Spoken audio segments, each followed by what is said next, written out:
Here in Greater Des Moines, we're the unexpected sports mecca that feels like home. We are the big ballers, the little kickers, the underdogs, and the bulldogs. We've got events wacky and wild, big and small, we host them all. And that old sports cliche, nobody believes in us? Nah, when you come here, you'll believe. Because in Des Moines, only the S's are silent. Let's go!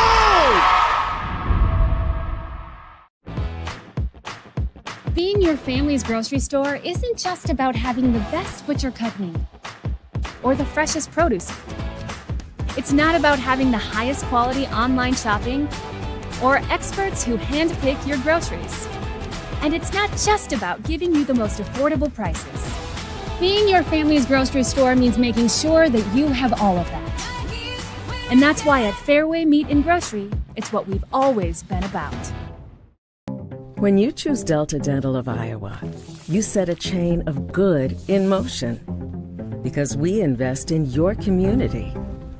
So whether you get your plan at work or purchase it through us, you get more than great dental and vision insurance. You make a difference for others. Choose Delta Dental for your smile, for your health, and for your community. In Iowa, we all play by the same rules. Hard work pays off, practice makes perfect, success is something you earn, and teamwork helps us all be winners. The Iowa Pork Producers Association is proud to support statewide high school athletics. Because on our team and on yours, what we bring to the table is what brings us all together. Learn more about our commitment to Iowa at iowapork.org.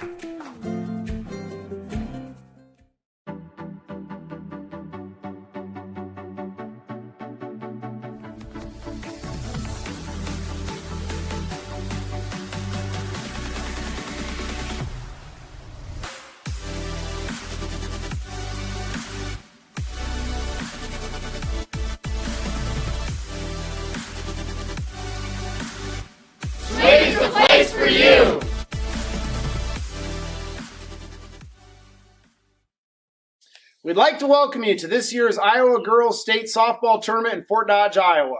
We hope you've enjoyed the action today, and we're here today with Farm Bureau President Brent Johnson. And we're actually visiting Brent at his farm just outside of Manson, Iowa. We are so thankful for all those who support us to help put on this great event, none of which are more important than Iowa Farm Bureau, our proud title sponsor. Why does Iowa Farm Bureau invest in Iowa Girls High School Athletic Union? The Iowa Farm Bureau is proud to be the title sponsor of the Iowa Girls High School Athletic Union, and we're also thrilled to be a part of this year's Girls State Softball Tournament. This tournament not only showcases Iowa's elite teams, but the athletes competing here today are among the nation's best and brightest, and our farmers are among the nation's most productive. Our partnership with the Girls Union gives us the opportunity to honor both while supporting and uplifting the Iowa girls. Why has the Iowa Farm Bureau invested so much in support of the Iowa girl and all of Iowa's youth across this nation? Well, we at Farm Bureau believe in championing Iowa's youth. After all, one day they will be our state's future leaders. The Iowa Farm Bureau Scholarship Program, we've given over $500,000 every year to kids across the state.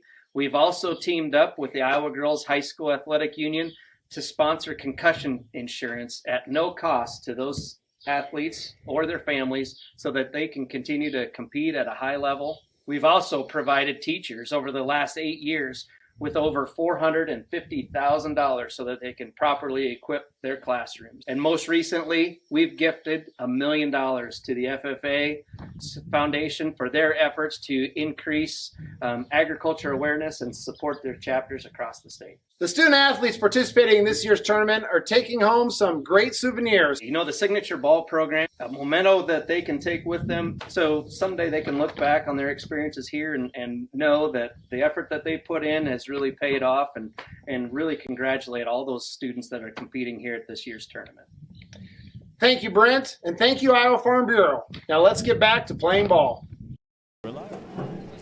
It's a great day for softball here in Fort Dodge, Iowa. My name is Eric Zamora, and we are bringing you live this afternoon to the Harlan and Hazel's Rogers Sports Complex, specifically Kruger Field, as we're about to get underway with a quarterfinal game. It's going to be the 2-7 seed matchup between Van Meter and Missouri Valley. My name is Eric Zamora, and by my side, Blake Walker. And Blake, it seems like we talk about this every broadcast, but at this point in the season, forget about the seedings. We've seen a 1 seed go down. We've seen 2 seeds go down, and we just saw 8 innings needed for the 1 seed in this Class 2A, needed to knock off the 8 seed. So we expect an exciting one here today. Yeah, we should. And, Van Meter being the 2 seed, things get interesting. 34-5 record. They're known for their offense. Macy Blomgren, really, really good in the bat. And then you got Audrey Cole, who is just phenomenal. Second most strikeouts in the state, 302 this season. Missouri Valley got past Sioux Central in their regional final, and then Van Meter got past Pocahontas area 10-0. Again, just very good offenses. 192 stolen bases for Missouri Valley. That's third in Class 2A. They're going to want to run.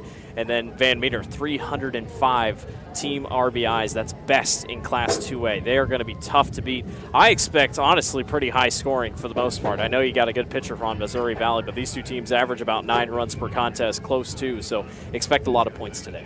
As we see on the road to the state, it is Missouri Valley coming out of Region 2, and they were victorious over IGHSAU 9-2, Trainer 14-9, and Sioux Central 8-4. On the other side, Van Meter representing Region 3. They knocked off ACGC 10-0, West Central Valley 9-0, and Pocahontas area 10-0. So in the playoffs alone, a squad that you're talking about offense and defense, 29-0. They've been outscored. The one thing that maybe causes an issue for them is, at least in the postseason, they're not used to anybody punching them in the mouth. Yep. We'll see how they respond when they are first met with adversity. For the starters and the whole teams, we'll go ahead and throw it over to the PA announcer for the intros. Missouri Valley Lady Reds.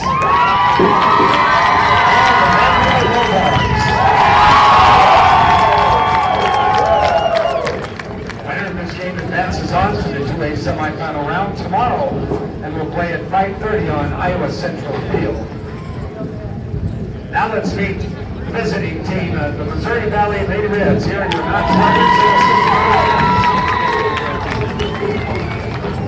Number 1, Brooklyn Glennie. Number 3, Olivia McIntosh. Number 5, Danica Soul. Number 6, Sylvie Kirk. Number 13, Lori Stewart. Number 16, Claire Meyer. Number 17, Mackenzie Parrott. Number 21, Kelsey McMillan. Number 22, Amaya Rump. And number 23, Corvette Christensen. Your assistant coaches, Tiffany York and Kaylee Parker. Now here's your starting lineup for the Lady Reds of Missouri Valley. Leading off with the pitcher, Audrey Cole. Number 7, center field, number 15, Leah Cruz. Number 5, catching, number 2, Brooklyn Lang. Now for the Lady Reds at third base, number 4, Emerson Anderson. At shortstop, number 8, Emma Coote. 96 at first base, number 7, Maya Contreras. 97 in right field, number 12, Haley Paris. 98 in left field, number 15, Grace Herman. Batting in the ninth position at second base, number 11, Dylan Coote. Head coach for the Lady Reds, Rick Parker. And now let's meet the members of the home team. Van Meter Bulldogs, here's your non-starters.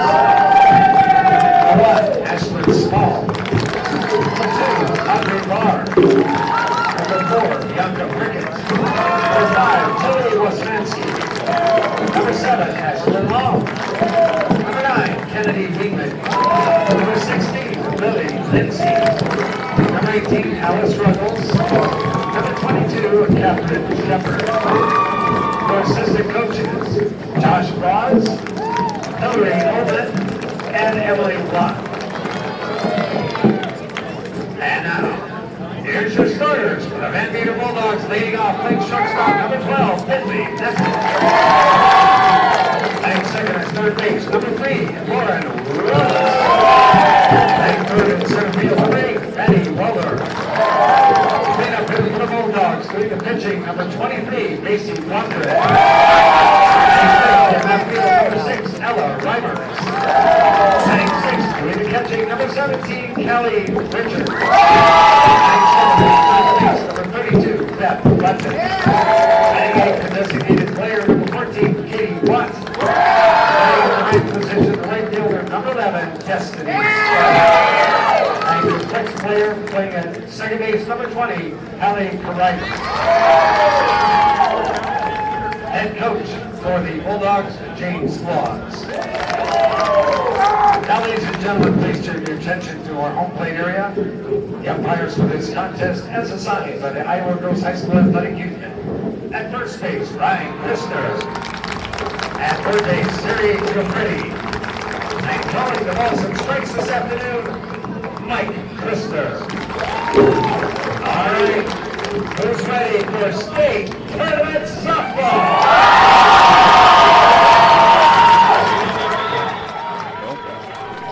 And before we begin today's game, we'd like to once again thank Iowa Farm Bureau, proud title sponsor of the Iowa Girls High School Athletic Union, for their support.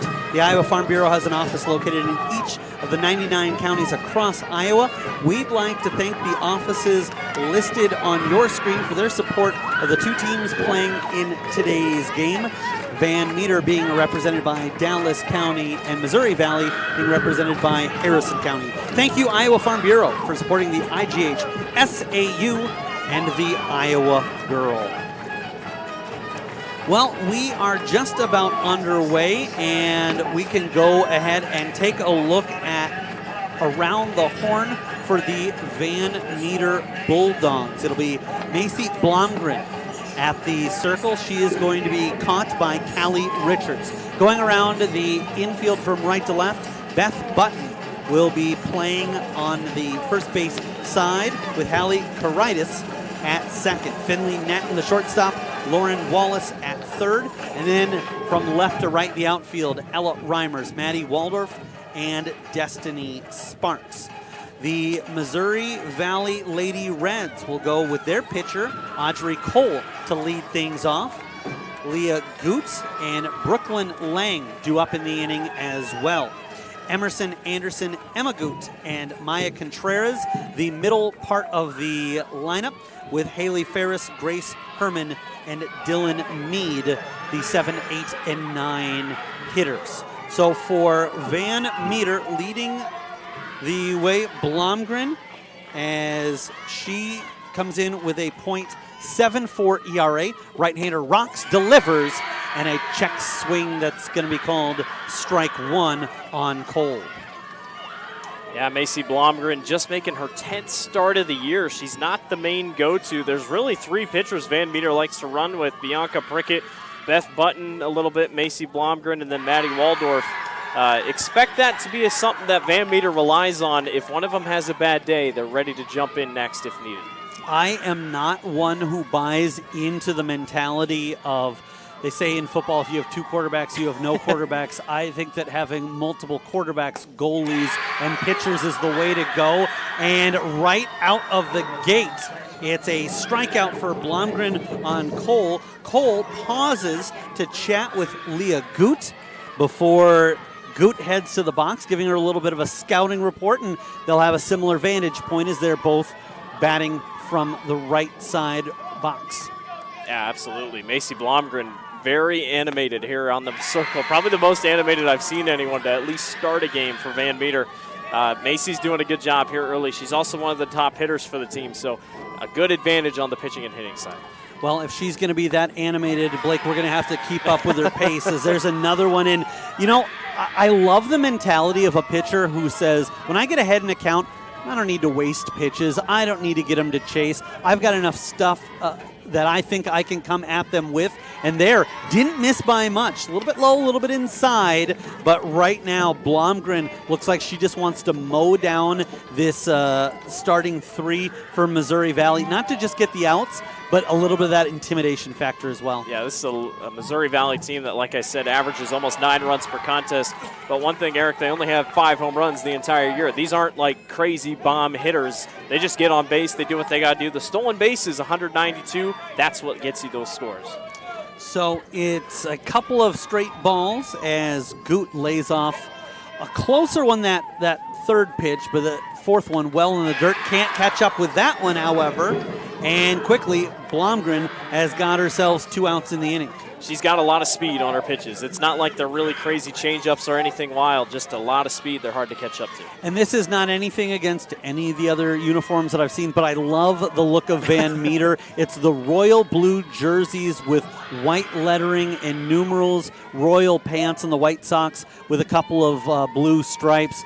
They are quickly ahead in the contest, getting 2 of the necessary 21 outs. As for Missouri Valley, they go with the black uniforms, red numerals outlined in white, same thing with the numbers. The pants black with a thin red stripe up the side, and it's quickly 2-0. I like when teams have their dominant colors. When you get away from white and you just like to go with your main color, black or red, and then for the other blue or white. Blomgren comes home with it. It's chopped to the first baseman. They'll put a ball in play, but Button has no problem. She'll take care of it herself in a quick 1-2-3 inning. We'll be back. You're watching the Iowa Girls State Softball Tournament presented by Iowa Farm Bureau on the Girls Union Network, powered by Mid-American Energy Company. What's affordable to her might not be for him. Our means may be different, but our need for energy is the same. And keeping the price for that energy as low as possible is exactly what we strive to do.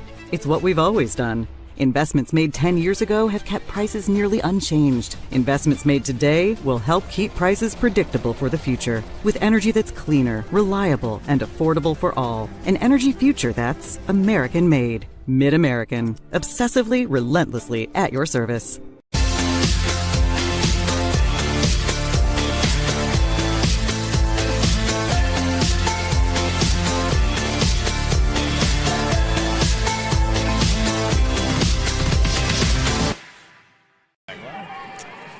Hey, Fan Central College has you covered with career-building programs. And with tuition less than $20,000 a year and tons of scholarships, it's the best decision ever. Apply today at central.edu. Well, the start that Van Meter was looking for defensively, let's see if they can get something going offensively, as they will start out with Finley Netton, Lauren Wallace, and Maddie Waldorf batting 1, 2, 3 for this Van Meter squad. Blake, it's difficult when a team has been as impressive as they have in 2A play and then sailing through the playoffs to this point to highlight one area, because in all facets of the game, they've been lights out here in 2023. Yeah, they have, and they picked it up here at the end of the season. 12 straight wins to end the 2023 regular season campaign, now into the playoffs. I mean, this team's getting hot at the right time. Their last loss came about a month ago and a day to Knoxville, 3-5 loss. They've played tough opponents. They know what to do to get here. I mean, they've been tested, and they have really started to figure things out. So Cole delivering to Netton. And she'll take a look at ball 1. After the Netton Wallace Waldorf start, it's Macy Blomgren, Ella Reimers, and Callie Richards, the middle portion of their order. Then Beth Button, Katie Vaught, and Destiny Sparks. Hallie Karitis is their second baseman and is the one player in the lineup not going to be batting. 1-1 the count, and Cole gets the signal from Lang, comes upstairs with it, misses, and it's going to be a count of 2-1. Audrey Cole, 30 games played, all 30 of them were starts. 27-3 record, giving up 134 hits, 302 strikeouts, 1.90 ERA. She's struck out over 600 batters in her career. She's only a sophomore. She is going to be one of the all-time greatest pitchers that has been through the state of Iowa when her career wraps up. Taking a look at Missouri Valley defensively, mentioned Cole being caught by Lang. Maya Contreras at first, Dylan Mead at second, Emma Goot playing short, and Emerson Anderson on the hot corner. 3-1, and it will be fouled back, and we'll go full. In the outfield, it's going to be Grace Herman in left, Leah Goot and straightaway center, and in right will be Haley Ferris, and the Missouri Valley squad with their 9 fielders, also their 9 batters, not needing a designated player. It's going to be a walk after drawing the count full, and Netton is fired up as she heads down the first base side. And Audrey doesn't walk a ton. I mean, that was her 45th walk of the season that she's thrown. Van Meter, they like to get on base like that. That's something that they pride themselves on. 138 walks this season as a team. A lot of double-digit walkers as well.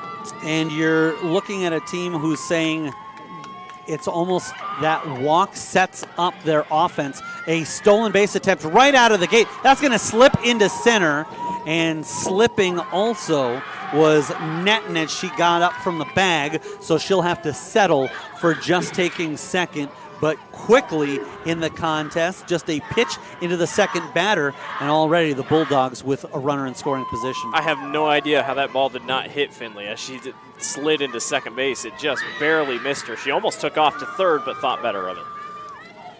So it's going to be Lauren Wallace, seeing if she can't knock in this run. Wallace will take the strike, offering on the bunt, but the ball gets away from Lang, and it allows Netton around to third. So you've got to be thinking now, no outs, 1-1 the count, and a runner at third.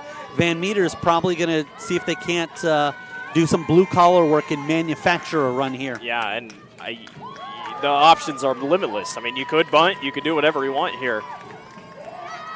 Obviously, for Wallace, all options are on the table. She will bunt it, and bunt it foul. That will bring the count 1-2. You will see in softball, more than baseball, you will see some batters will elect to bunt with 2 strikes, but it's still an uncommon thing to see. And I have a feeling that with Wallace, with the ability to put the ball in play as she does, a .432 batting average, that she's probably going to put the bunt away. I've been known to be wrong before, but I'm expecting that they're thinking, hey, not only we want to knock this run in, we'd love to put up a big number here in the first. Great snag there by Lang. Otherwise, we'd be looking at Netton jogging back into the dugout and high-fiving her teammates. Yeah, and Lauren Wallace, just a junior, 32 RBIs this season. Likes to get on base. Strikes out a little bit more, second most strikeouts on the team, but a big cut there, and Wallace unable to catch up to it. 1 down. This will bring up Maddie Waldorf, and the good news has not yet arrived yet for Missouri Valley, as they are dealing with Waldorf, who is tops on the team with 53 hits and coming in batting .495. Also best for her squad, at least for those with more than just a handful of at-bats. How about 60 RBIs, leads the team as well. She knows how to bring her teammates home, and especially with a runner on third, it almost makes her job a little bit easier. So they'll wipe off home plate and get back at it. Should mention that Mike Christner is calling balls and strikes here this afternoon. Ryan Christner at first, and Terry Giofretti down at the third base side. 0-1 the count. A little bit of conversation between the coaching staff and the batter, as well as the runner at third in net. And so important for teams to try to draw first blood and make the opposition chase you. Bunted and mishandled by the pitcher. When it came off the bat, I went, wow, I think she might have gotten too much on it, but I was wrong. Yeah. That ball deceptively went out and then dropped immediately, and Cole kind of looking ahead of the play before working it out into her glove, and it's going to give a free base to Waldorf with Blomgren coming up to bat. Yeah, that's the common. You see it in football all the time. Wide receiver catches it. He's already looking upfield to try to see where to go. That was the same thing for Cole. She was looking up to first base. Waldorf knocks in the first run of the contest, and it brings up Blomgren to the dish. Here's your power hitter. 9 home runs on the season, leads the team. 22 home runs total for the Bulldogs. 17 more than Missouri Valley. They like the long ball if they can get it. .449 batting average. There's a stolen base attempt, and it is successful. The Bulldogs are not content with what you give them. They'll take something themselves, and now they've quickly got themselves with another runner in scoring position. It was a good throw by Brooklyn. I think if the tag or the catch could have been made at second, I think she might have would have gotten her with the tag if she would have turned, but overall good throw, good awareness. So 0-1 the count. They'll come home to Blomgren. She'll rip one foul back into the netting, and ahead in the count is Cole, 1-2. Blomgren, 455 hitters. She's only struck out 6 times in 110 at-bats.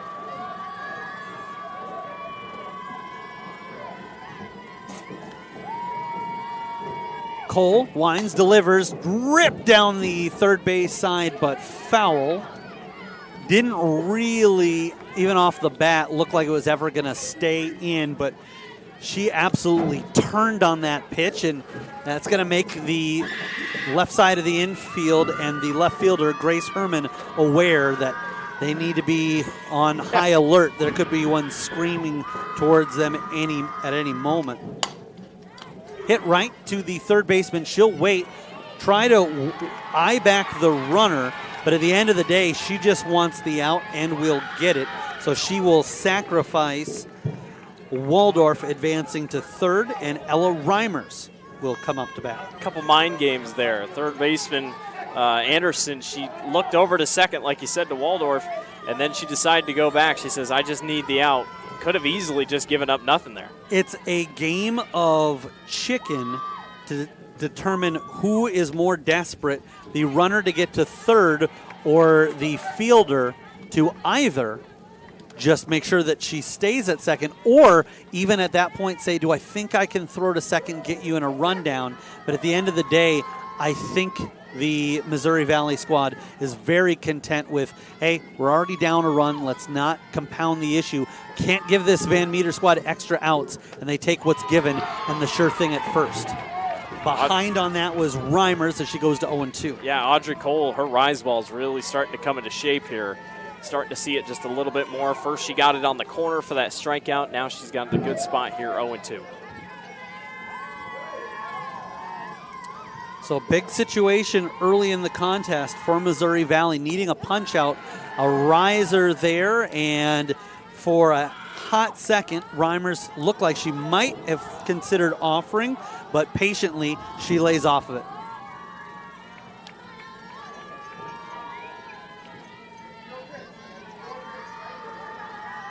1-2 the count.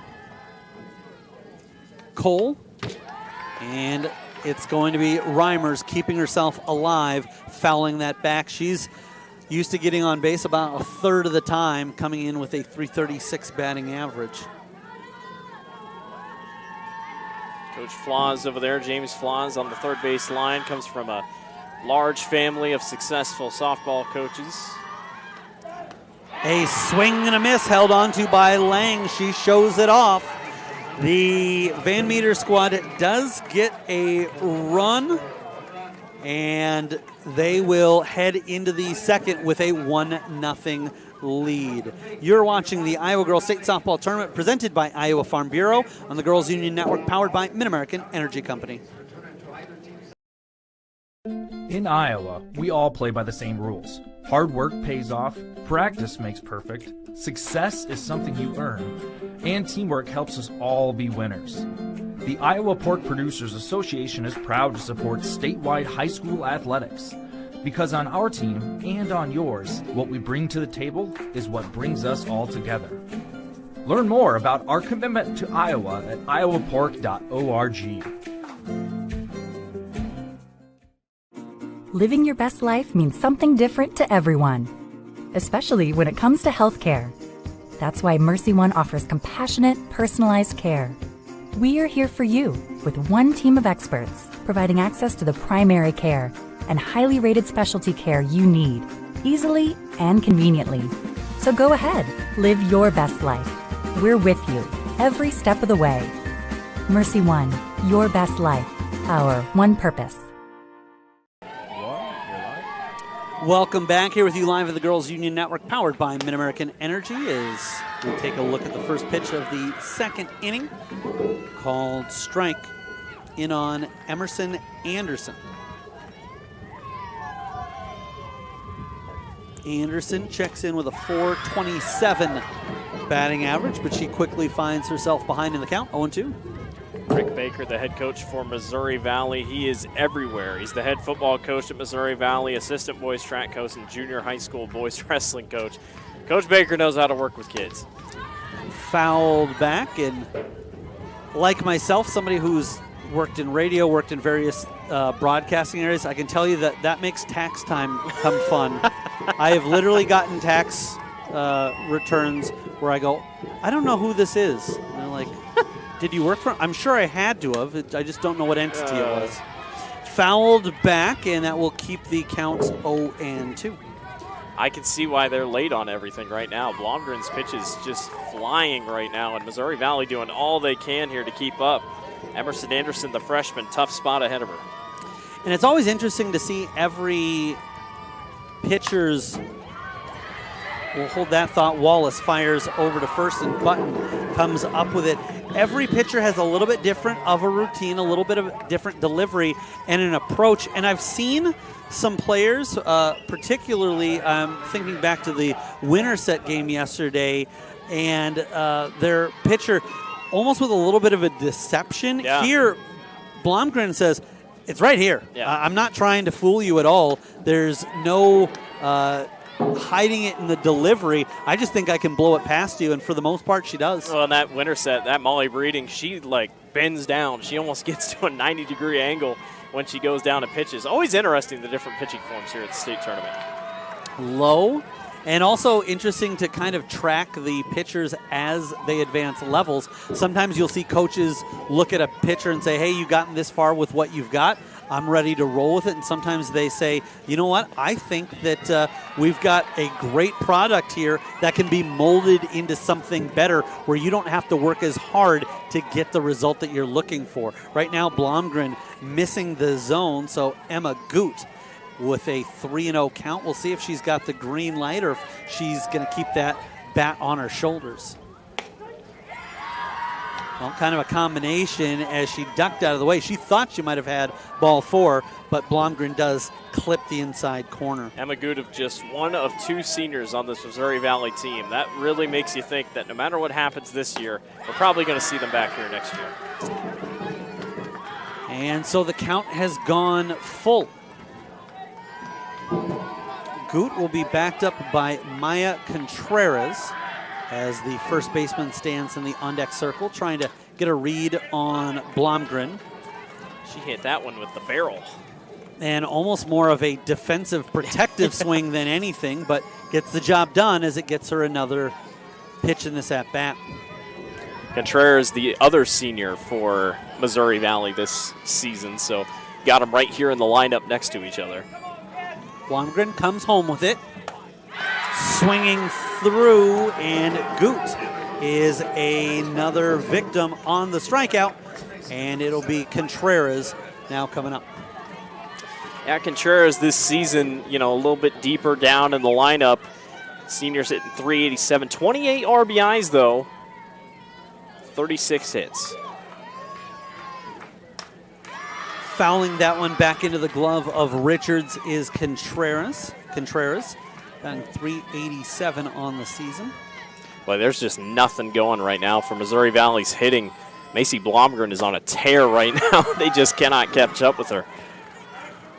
And obviously it'll be interesting to see if that changes at all, their second look through and then eventually their third. But right now they need to find some way to just get some belief going and put some balls in play. That's going to be fouled and keep her alive. And you talked about Van Meter. They shared a couple things hitting-wise that they saw based on Audrey Cole. I haven't seen Missouri Valley do that with Macy Blomgren. I've seen no batter go back and chat with the other batter next in line saying, hey, here's what I saw. They don't even know what they're seeing yet. Yeah, I saw a little bit of a discussion there with Cole, the leadoff batter, but you're right. Outside of that, it's kind of been the shrug your shoulders and your guess is as good as mine. It's not a good sign when the batter heads to the next person and says, hey, if you see something, you tell me. That's going to be a strikeout to end the inning. It's a 1-0 lead as we go to the bottom of the second. You're watching the Iowa Girls State Softball Tournament presented by Iowa Farm Bureau. What's affordable to her might not be for him. Our means may be different, but our need for energy is the same. And keeping the price for that energy as low as possible is exactly what we strive to do. It's what we've always done. Investments made 10 years ago have kept prices nearly unchanged. Investments made today will help keep prices predictable for the future. With energy that's cleaner, reliable, and affordable for all. An energy future that's American-made. Mid-American. Obsessively, relentlessly at your service.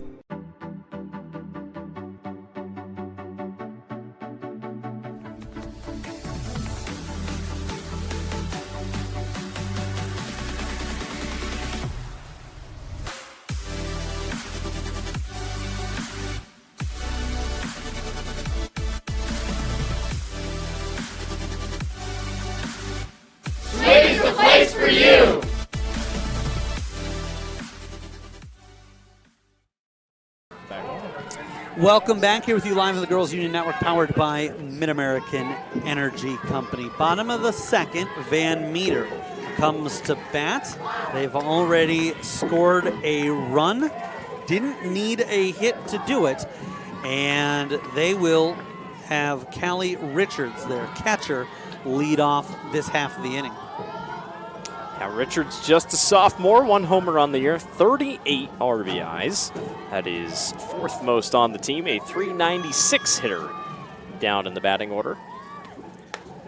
Blake Walker of the RBIs side of that discussion. I am an RBI guy myself. We won't argue about it on the air. Justin Wolber, our engineer and producer, and sounds like we have a score update. We'll bring that here for you in just a sec. A 2-0 count, and that's going to be a called strike to make it 2-1. Yeah, it is a final. Interstate 35 takes down Lisbon 9-5, and that was a 4-5 matchup? Yes, so it was Interstate 35, the 5 seed. The Roadrunners moving on past Lisbon, who has been here a lot the last couple of years. The Roadrunners, a fan of Dolly Parton this afternoon as they knock off Lisbon with that 9-5 score. That means that they'll move on to take on Iowa City Regina and the Regals, the 1 seed. Yeah. They needed an extra inning to advance past Northeast by a score of 4-3. The winner of this game will move on to the semifinal at 5:30 tomorrow. That is smoked, and that is fair down the first base side. Out of the chute, Richards immediately had multiple bases on mind, and because she hit it to the right side and not the left, she's able to slide into third. It is a triple for the Bulldogs, and that means it is a Kruger Seeds extra base hit. Kruger Seeds is your local seeds dealer. Visit KrugerSeed.com today. That's KRUGER seed.com. I don't think you could hit that in a better spot. I mean, I haven't seen one go all the way down the line like that all tournament long, even from yesterday. That was perfect to the almost to the flagpole down there. And she just easily got all the way around. She's not the fastest runner in the world, but makes it work. In the Regina Northeast game right before, there was one that was hit at almost the same location, and it worked out that the first baseman was a lefty and couldn't get it leaning over. But at that point, it kind of got to the grass and died. Yeah. That one just kept riding that line all the way down to the fence, and a good job of the outfield for Missouri Valley. And Haley Ferris to get that in as quickly as she could. But as I mentioned, Richards, as soon as she saw where that ball went, her mind was just thinking 3 the whole way. Yeah, and Coach Flaws, he waved. He never put up a stop sign. He just said, keep going as fast as you can, and was able to get around for a big triple with no outs. And believe it or not, that is Callie Richards' first triple of the 2023 campaign, and it couldn't have come at a bigger time. 1-1 the count to Button. And Button is going to have a little bit taller of a strike zone than most, but she'll give that up in the trade, as obviously it gives her a lot of range and makes it a lot easier for people to record outs with her standing at first. Yeah, it does. And, it gives, like you said, she's tough at first base. It's hard to get anything past her. And hitting-wise, 20 RBIs on the season, chance to make it 21 here. Good count, 2-1. Upstairs, 3-1, so you're right. I have a feeling that Button is going to be eyeing something that she can put in play here. And with no outs, remember, all options are available to her. A well-struck ball to the outfield, even in the air, is going to bring home Richards. Yeah, it is. So Button waits, trying to knock her catcher home. And takes a look at a strike low in the zone. That'll bring the count full. Yeah, this is where things get interesting, because you're like, yeah, I'll take that no matter what. You just hope she throws a ball or something like that. But now you got to say, do I want to swing? Do I want to go after it? Don't want to go down swinging here. That one's going to get away from her, so trotting down to first. Beth Button, the senior, she'll take the base on balls. And for the second inning in a row, the Missouri Valley squad is finding themselves in a little bit of a pickle with Katie Vaught coming to the bat. I got to say, catcher Brooklyn Lang's doing another good job. She has not really let a ton go past her today. A couple wild pitches, not wild pitches, but a couple out there pitches by Cole. And Lang's done a good job behind the dish. The difference of just the term, a little bit of a wild pitch versus the definition of a capitalized wild pitch. An out there pitch. Yeah. Runner advances, Button's a second. And we see that a lot at this level with, less than 2 outs, runner at third, and the runner going to second isn't being lazy. They're trying to see if they can't induce a throw to second. This is going to be popped up and held onto by the third baseman. Emerson Anderson was coming in seeing bunt. She grabs one that would have gone foul, but instead it's a very important first out of the inning. Yeah, that you couldn't have asked for anything better. That's exactly the type of out you want. Either that or a giant pop out that almost gets into the infield. But yeah, you get that one out, that's huge. Well, and also in that vein, as that one goes high, I guess the only thing, if you're getting really greedy, you could have said, well, it would have been nice if one of the runners wasn't paying attention and we could have doubled her off. But realistically, you're just looking for a ball that technically wasn't put in play and just records that out. Also is interesting to note that this is tapped down, tagged, they'll throw home! But a little bit behind her. So she does get the out, which is the most important thing. And as Contreras applies that tag, at that point, she's just playing with house money. She fires home, seeing if she can't convert it, and the throw was a little bit more to the arm side of Lang than the glove side. We'll get a great look at it here on the replay. Bunt, it wasn't a bad bunt. It was the fact that Contreras was playing in so far that the bunt was probably a little bit further out than they would have liked. But for the Bulldogs, it gets the job done, and they've got a 2-0 lead. I honestly think she could have maybe turned around and made that tag, possibly for the double play, if Lang could have caught it and turned around. But still, heads-up play there on first base. And there's maybe a conversation of, do you go home first? Yeah. But then at that point, then you're not taking the sure thing. No. If the runner Richards notices that she can head back to third, then it backs up everybody, and all of a sudden it's a non-runner advancing base hit. I think all things considered, Missouri Valley will take what they got. This one goes up the elevator shaft, but not very far, right into the glove of Audrey Cole. And so again, Van Meter gets a run, this time on one hit, and again they leave one on base for the second inning. Top of the third coming up. You are watching the Iowa Girls State Softball Tournament on the Girls Union Network, powered by Mid-American Energy Company. Here in Greater Des Moines, we're the unexpected sports mecca that feels like home.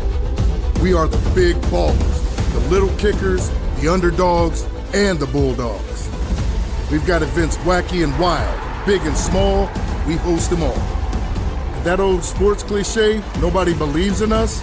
Nah, when you come here, you'll believe. Because in Des Moines, only the S's are silent. Let's go! When you choose Delta Dental of Iowa, you set a chain of good in motion. Because we invest in your community. So whether you get your plan at work or purchase it through us, you get more than great dental and vision insurance. You make a difference for others. Choose Delta Dental for your smile, for your health, and for your community. Welcome back here with you live on the Girls Union Network, presented by Iowa Farm Bureau. It is the top of the third, wasting no time, swinging away deep into the gap in left center field, and rolling along is Haley Ferris, and she has got herself a leadoff double when her squad trails by 2, trying to get something going. Also, it's an extra base hit, which is brought to you by Kruger Seeds, your local seeds dealer. Visit KrugerSeed.com today. Of all the main hitters, she had the least amount of hits, only 21 coming into this game, and there knocks her 22nd hit. Couldn't come at a better time. So the Van Meter squad retired the first 6 batters, and for the Lady Reds, it's an opportunity that they'd like to cash in on. They know with Blomgren dealing the way she is, they might not get too many of them this afternoon. And for some teams, you just need one. You just need one hit. Now this is big for Grace Herman here. Wines delivers and fouled, held onto by the catcher Richards. That'll even up the count at 1-1. Herman, just a sophomore, played and started in all 32 games this year. 24 hits, 4 of which were doubles, rest are singles. Well, I'm glad you mentioned that, as this is bunted down third base line. Will they have a play at first in time? Yes, it is. However, Ferris is patient, waits it out, and does get to third. So in the end, it ends up being a sacrifice. To finish that thought earlier, Missouri Valley, well, both of these teams are young teams. When you take a look at the 9 for Missouri Valley, they only have 4 upperclassmen, Goot at short and Contreras at first, Ferris in right field, and Lang, both juniors. And then you're looking at a squad that's got 3 sophomores, a freshman, and Dylan Mead, an 8th grader, in the lineup. So this Missouri Valley squad should probably get around town, Fort Dodge, find out some places that they like to visit and eat, because this could be a regular occurrence for a squad that doesn't necessarily have the history of that. But that's what's so great about high school sports, is you see the teams that come out of seemingly nowhere and start to make a real imprint on the state tournament. Yeah, it is. And Rick Baker, he came into the season with his career record under 500, and now he's over 500, and I think he'll continue to grow that record over 500 just because of the class that he's brought in and these girls that have come up through the ranks. 1-1 the count. This is bunted and foul. I would have lost a ton of money if somebody had bet, these 2 teams that you've seen in front of you, this is a combined, they've had 7 combined trips, 3 and 4 respectively, and they look like they're teams that you see here all the time. Being somebody who's not a native to Iowa, I don't always know the high school dynamic. I mean, there's some ones where it's like, I don't know anything about this particular school, but I assume that they're pretty much good at everything. Upstairs, rising pitch, and you talk about the animation shown by Blomgren. She is pumped up as going down swinging was Mead. Well, in Van Meter, you always want to see your baseball and softball team make it, but your baseball team, coming off 3 straight titles, just got upset by Pella Christian, didn't make the state tournament. So now everybody gets to come support the softball side in their first time here in a bit. They'll go inside with it, and it is fouled, so that will keep a lingering Ferris, who was hoping to trot in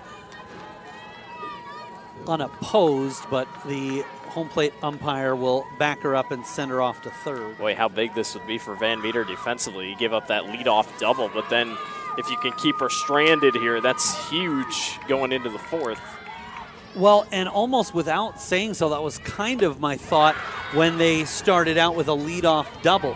When the pitcher, Blomgren, retires the side in the first 2 innings, then you say, this might be a huge opportunity, and it's that much of a disappointment if they're not able to plate it. 0-2 the count. Called strike 3, and Cole is rung up with a little pitcher-on-pitcher crime. No runs on 1 hit, 1 left on base. We'll head to the bottom of the third with Van Meter on top 2-0. You're watching the Iowa Girls State Softball Tournament presented by Iowa Farm Bureau on the Girls Union Network, powered by Mid-American Energy Company. What's affordable to her might not be for him. Our means may be different, but our need for energy is the same. And keeping the price for that energy as low as possible is exactly what we strive to do.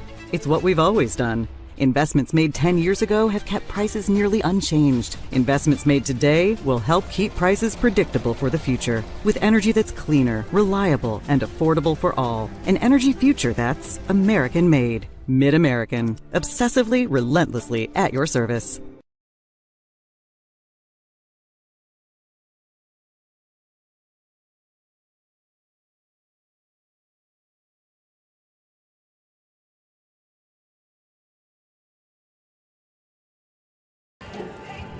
Back here, and we're hearing a little Pointer Sisters with I'm So Excited. I'm so excited to tell you about the official state merchandise, which is now available online. You can get your smartphones out right now and just scan the QR code on the left side of your screen. Or you can do it the old-fashioned way. Just go to IGHSAU.org to browse and customize your merchandise to match your style. A man with some style to my right, Blake Walker, doing the color commentary. My name is Eric Zamora, and so far, so good for Van Meter. They knew that they would have to, against a good pitcher in Audrey Cole, have to manufacture some runs. They've done so far. They've got 1 in each inning, and they're trying to add to that as they've kept their nose clean and kept the Missouri Valley squad off the scoreboard. Yeah, the way they've been hitting it, it doesn't seem like we're seeing a player, or the way they've been playing, I should say, only have 1 hit, but they're really not making it too bad. Drilled out to left field. Does it have enough? It does! And that is going to be a 4-bagger for Finley Netton. She's going to touch them all and score for the second time in the contest. It puts her team on top 3-0 as she taps that out to dead left center field. Yeah, second home run of the season. That thing looked effortless. Man, it carried. It just didn't seem like it would leave. Wind's helping out just a little bit, but great contact off the bat. Perfectly placed. Great home run. That was one that if you're a Missouri Valley fan, you invoke the great line from Major League. Too high, too high. Oh, it's just gone. And a 3-0 lead for Van Meter, and they just find ways. That's what's been so impressive about this Bulldog squad is they're not a one-trick pony. No, they're not. You not. want to play small ball? They'll do that. You want to hit for power?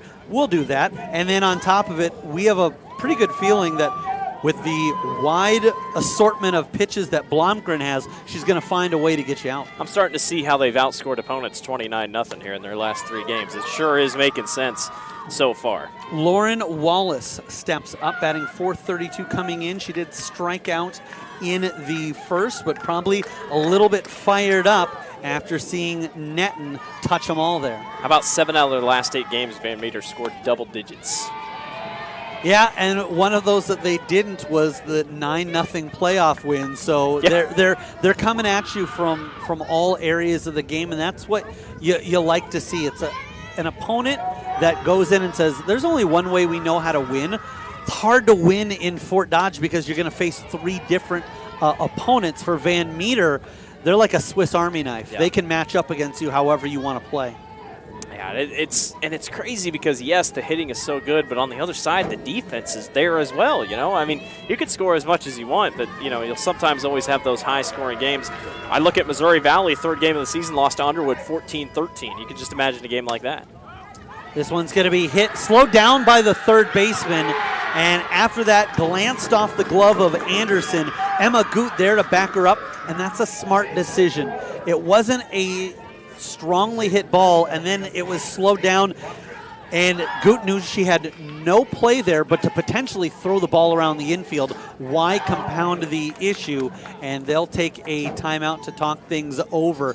If you are Missouri Valley right now, what are the Lady Reds trying to talk about to get themselves refocused and say, hey, the bad side is that we're down 3-0. The good news is we still have 4 more innings at the plate that we can dig at that lead. I think that's just it. You have a couple more innings to get the job done. Just hold what you can. I feel like in that last half inning, your offense started to get going. You sprung a little bit of life in there with a couple of hits.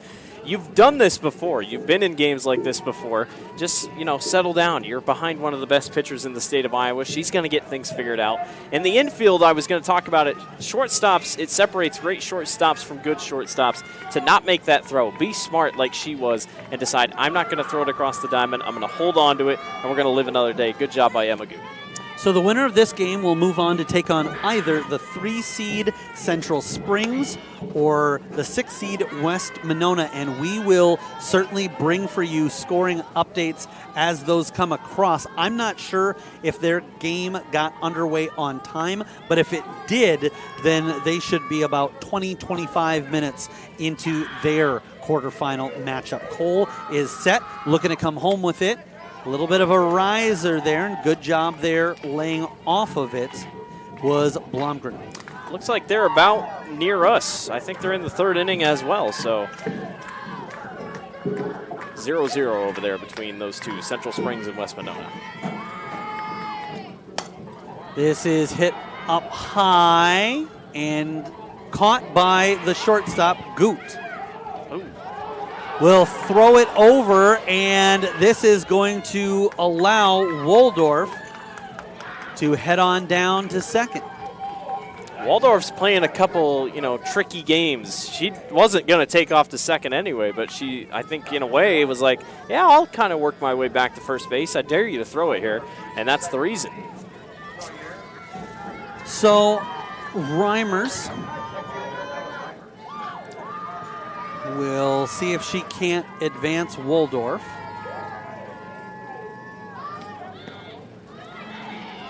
And that one's going to get away from the catcher.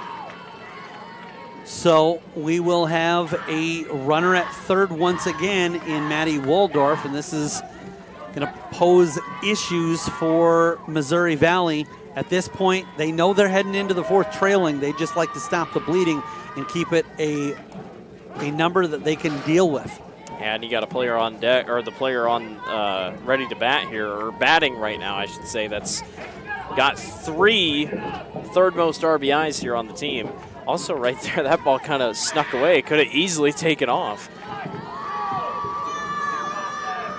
1-1 the count, 1 down in the inning. It's a 3-0 lead for Van Meter, and they're knocking on the door with Waldorf standing at third. It's bunted right to the pitcher. She will have a play at home, but it's a high throw. It allows Reimers to get to first on the fielder's choice and second on the error. Waldorf is plated, and it's a 4-0 lead. Just simple mistakes, Eric, and it's just kind of the ball falling out of the glove. We've seen that now twice here. Just minor miscues that Van Meter's just jumping on top of here. And I think part of that, too, is also the pressure that the Bulldogs are applying. If it's a 0-0 score, maybe Cole says, let me just take that out at first.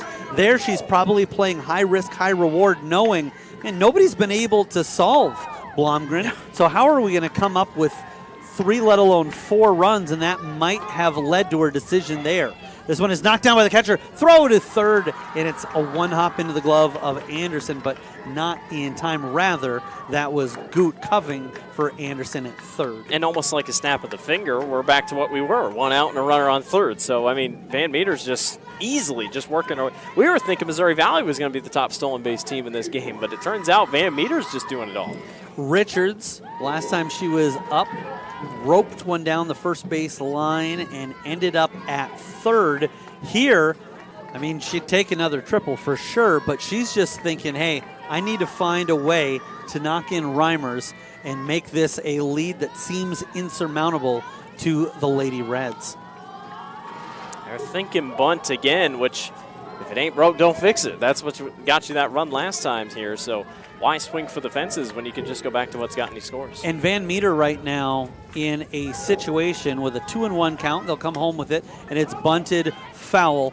I think of them like a tennis player right now who's saying, I'm going to just keep returning it and see if the other side doesn't make mistakes. Once they start blowing balls by me, then I have to change up. But you're right. All they're trying to do is just put the ball in the other court and see what the Missouri Valley squad does. Hit by the pitch is Callie Richards, so she'll trot down to first. And now Button will come up with an opportunity with runners on base.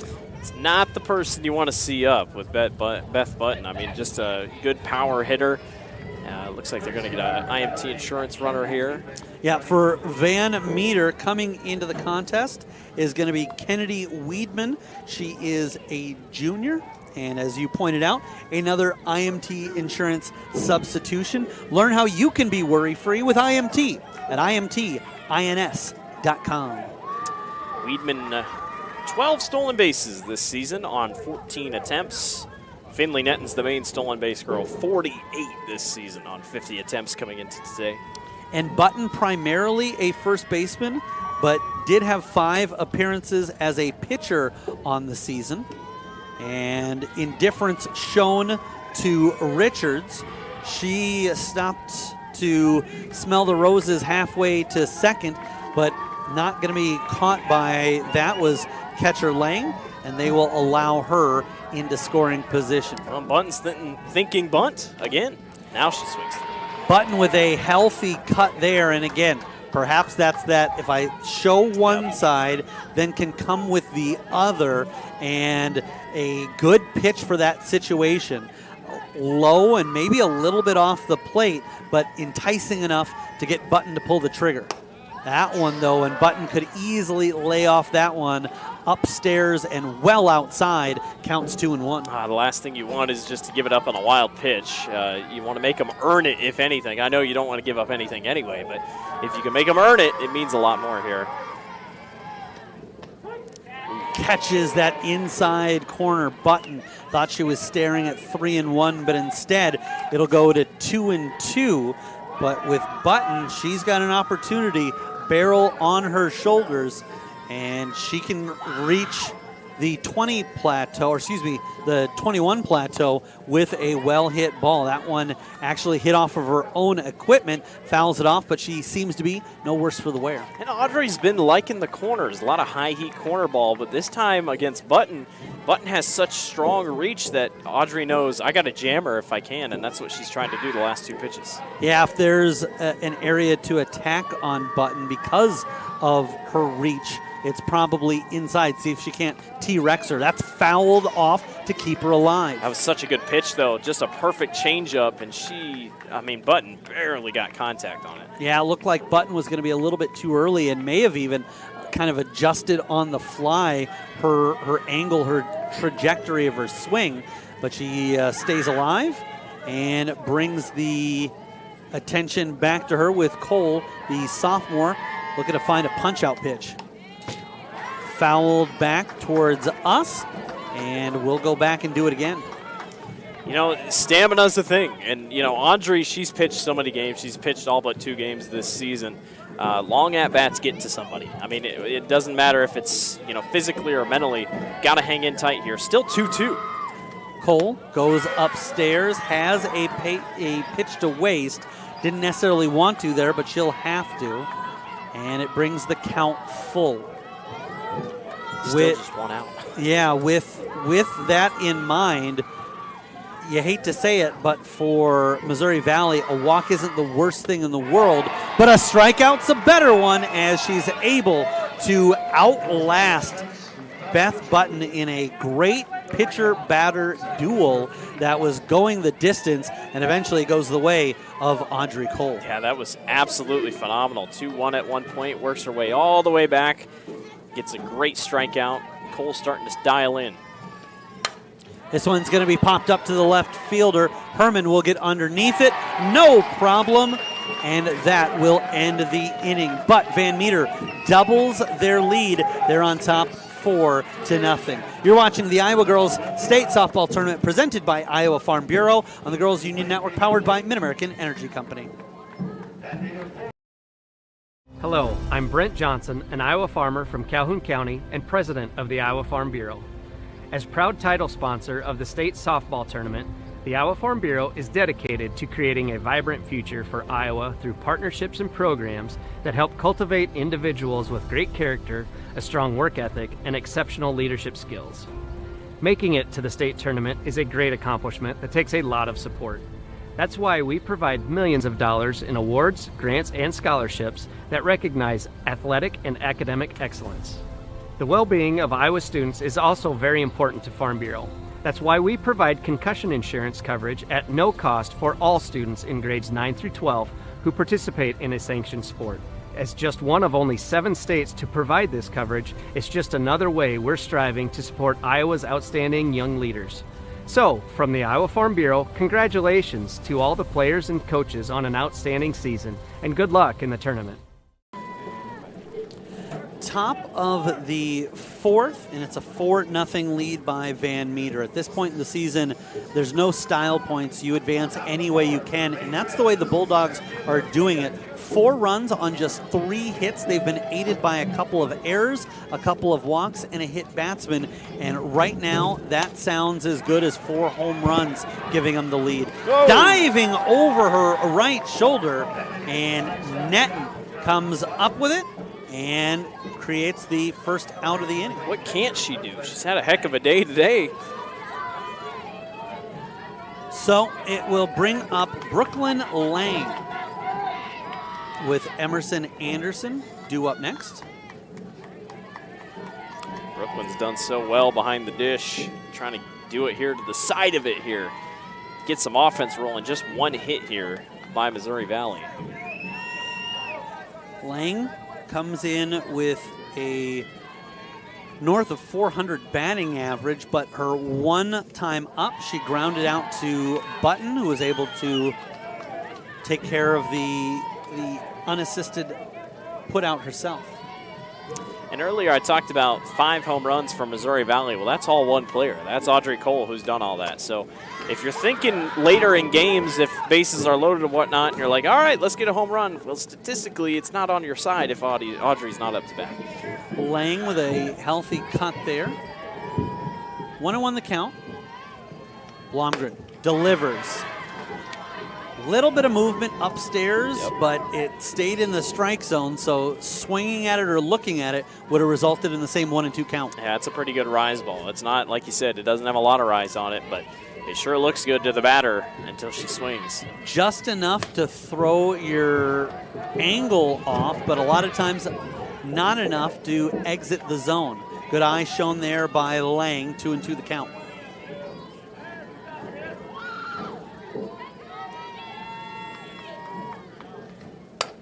This is tapped to the left fielder. It's going to drop in front of Reimers. And the Lady Reds, just what they needed.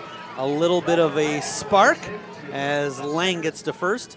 Anderson will come up to bat. Yeah, that's all you need. I mean, you know, yes, it's 1 out down, and you'd love to have it with 0, but just nice little blooper into left center there, and just what you need. And now with Anderson, the freshman, a chance to go here. 39 RBIs on the year. 427 batting average. This isn't, you know, someone too bad that you'd like to see up to bat here. And it's a different complexion with a 4-run deficit. If it's a, well, hold that thought as this one's hit in, and that finds a gap. Hit them where they ain't. over the head of shortstop Netton in front of Waldorf. The center fielder had no play. They string together hits. Now, what I was going to say there is, if it's a one-run game or you've got people on base, yeah, then you're hoping, let's get some power. Let's try for a Kruger's extra base hit. But when you're down by 4 and there's nobody on, at that point, a single is almost as good as a multi-base hit. In other words, what you're saying is we have X amount of outs left in the contest, and I don't want one of them to be my at-bat here. So let me get on, let me pass the baton in the relay, and let my team, because they're going to have to come through whether or not I do. So I'm just trying to not make an out, and here is exactly what the Lady Reds have done. They've got a couple of one-out hits strung back together, and now they've got some meat left in their order to try to knock these runs in. I like how it was 2 quick hits, 2 odd bloopers get caught up, and Coach Flaws says, we need to talk to our pitcher. Let's get this figured out. I brought this point up yesterday as Emma Goot comes to the dish batting, just a little south of 300, 290 coming into this one, and she'll take a look at a called strike. I'm a fan of the Los Angeles Dodgers, and over the years they have different celebrations. You'll see one they still use where they kind of shake out their hands almost like it hurts, and the saying is, barrels are overrated. We don't need to hit the cover off the ball. We just need to hit it where they ain't. And that's exactly what this Missouri Valley squad has gotten to this point with. Doesn't mean, though, that they wouldn't love one of those dingers that you hear right off the bat and go, boy, that's going to be trouble. That's probably going to find a gap, and that's probably going to be multiple bases for your batter. Need something here, though. Count of 0-2. Takes a look at strike 3. It was close, but you'd like to see a defensive swing there in that situation and see if she can't foul it off. That's the problem, though. Blomgren offers that up. It's in the strike zone, and it's still a difficult one to catch up to. Yeah, it is, and I'm sure Coach Baker or Coach Barker talking to his team, trying to get them, excited here. Just got to keep things in front of it. You don't want to get things too crazy out front. Keep everything in play, I should say. Keep everything in play. Keep everything in front of you that you can. Big situation here. 0-1, but 2 out, 2 runners on. And this is hit well out to center field. It's going to go back, and at the base of the fence, it's going to score 1. Holding up is the runner at third, and waiting to get into second was Contreras. And for a second, I thought her stuttering there between first and second may have ended up being an issue. Looked like for a second they were going to have a play at second. She should have been out. I mean, Van Meter threw it in. They weren't looking. She probably was going to be out. And I think that's a situation where the Bulldogs are thinking, well, she's easily into second. I've got to worry about the lead runner. Now, how big is this situation with runners in scoring position? A couple of them. Also, not to forget them, extra base hits in today's game are brought to you by Kruger Seeds, your local seeds dealer. Visit Kruger, Kruger, seed.com today. Well, I don't think we've had a bigger at-bat in this contest for either side. 0-1 the count, fouled off and right above the Lady Reds dugout on the first base side. Haley Ferris quickly finds herself in an 0-2 hole, but don't forget, she started out her afternoon with a double. How big would that be here with her squad trailing by 3? Fouled away and staying alive is Ferris. Yeah, and, get that first hit off your back, get that monkey off the shoulders here at the state tournament. Now Ferris, in her mind, she can do anything. She's got a chance here to really get this thing closer. 0-2, though. With possibly a pitch to waste there. Instead, goes at the batter. It's fouled down the third base side. I don't think in this situation that Anderson was likely to make it, but the way Blomgren's been pitching, you almost want to say, boy, we need to be really aggressive on those bases, and those single or single and a halves are going to need to turn into doubles, because it might be easier for us to run the bases on her than try to get something going. There's a swinging strike 3, and so it is Macy Blomgren keeping the damage to a minimum. We'll come back in the bottom of the fourth with Van Meter on top 4-1. You're watching the Iowa Girls State Softball Tournament presented by Iowa Farm Bureau. What's affordable to her might not be for him. Our means may be different, but our need for energy is the same. And keeping the price for that energy as low as possible is exactly what we strive to do. It's what we've always done. Investments made 10 years ago have kept prices nearly unchanged. Investments made today will help keep prices predictable for the future. With energy that's cleaner, reliable, and affordable for all. An energy future that's American-made. Mid-American. Obsessively, relentlessly at your service. Being your family's grocery store isn't just about having the best butcher cut meat or the freshest produce. It's not about having the highest quality online shopping or experts who handpick your groceries. And it's not just about giving you the most affordable prices. Being your family's grocery store means making sure that you have all of that. And that's why at Fairway Meat and Grocery, it's what we've always been about. You're watching the Iowa Girls State Softball Tournament presented by Iowa Farm Bureau on the Girls Union Network, powered by Mid-American Energy Company. And coming to the plate is going to be Destiny Sparks. And Sparks is a senior playing right field today, although I'm also told that she plays some third base as well. And for Destiny, one of the strengths of her game is just getting on base as she takes a look at a called strike to even up the count.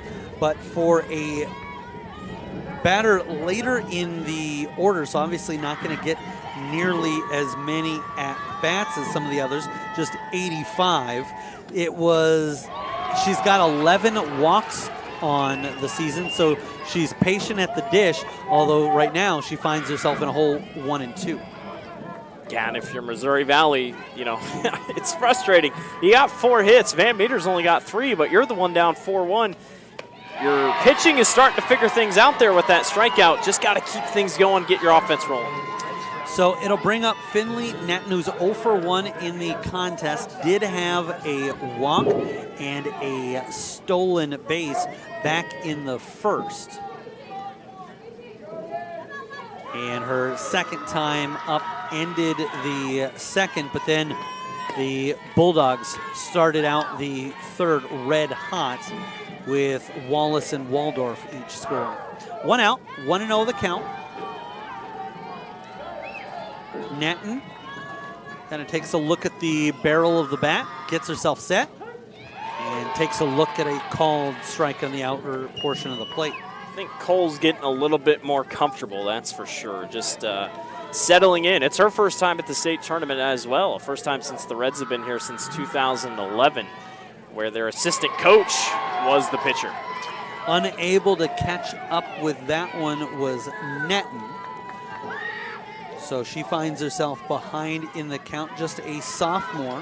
Leads the team in runs with 67, now 68 scored on the season, but goes down swinging as she fouls that one, and it's held on to in the glove of Brooklyn Lane. Yeah, Cole's just starting to figure out the rise ball here. A lot better than she was, locating it better in the first couple innings.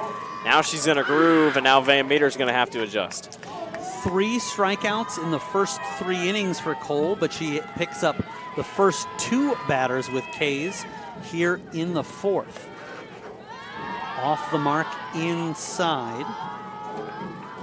And for what it's worth, all of her victims have at least gone down swinging. Yeah. 1-0 the count. That one's going to be well inside. Had a better chance of clipping the shoelaces of Wallace rather than the zone. And go ahead. I was going to say, and Cole's obviously got to be wary of her with, the last time she came up, hitting one up and out of the field of play. So probably going to be a little bit careful here as she selects her pitches. I was going to say, this bat design that we're seeing Wallace with, it's got to be the most common bat design I've seen. I've seen it every single game at this state tournament. Tipped foul, and that will bring it to 2-2 with 2 outs. The Lady Reds would like to make quick work of the Bulldogs here in our 4th inning, and the home half of it, to be precise. Got to wonder what Wallace thinks here at the box. You just homered, and you're like, what else can I do? You know, it's like, I got that off my shoulders. I can do anything right here. She will take a look at one inside. So at this point, Cole is definitely saying, I'm going to see if I can punch her out, strike out the side, but I'm going to do so on my terms, and that is low and inside where she wants these pitches to end up. Cole now looks in, and fools are there. 3 up, 3 down, and nobody was able to put one in play. So we will head to the 5th inning with Van Meter still in charge by a 4-1 score. You're watching the Iowa Girls State Softball Tournament presented by Iowa Farm Bureau on the Girls Union Network, powered by Mid-American Energy Company. In Iowa, we all play by the same rules. Hard work pays off, practice makes perfect, success is something you earn, and teamwork helps us all be winners. The Iowa Pork Producers Association is proud to support statewide high school athletics. Because on our team and on yours, what we bring to the table is what brings us all together. Learn more about our commitment to Iowa at iowapork.org.